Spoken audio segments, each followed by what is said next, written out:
गांव में ईद का दिन था। सुबह से ही लोग तैयारियों में लगे हुए थे। बच्चे नए कपड़े पहनकर खुशियां मना रहे थे। 4 साल का छोटा बच्चा हामिद भी अपनी दादी अमीना के साथ था। हामिद के माता पिता का देहांत हो चुका था और वह अपनी दादी के साथ रहता था। अमीना के पास हामिद को अच्छे कपड़े देने और खिलौने खरीदने के लिए पैसे नहीं थे। गांव के सारे लोग ईदगाह जाने के लिए तैयार हो रहे थे। हामिद भी बच्चों के साथ चल पड़ा। सभी बच्चे ईदगाह तक पहुंचने के लिए उत्सुक थे।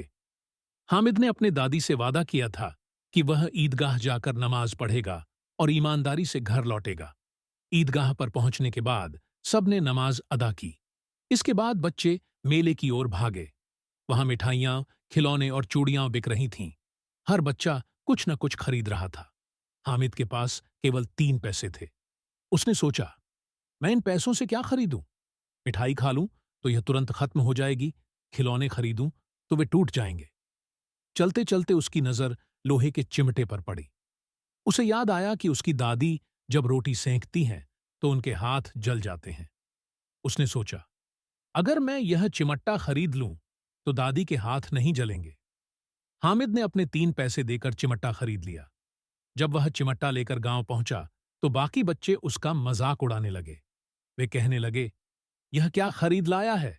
न मिठाई न खिलौने।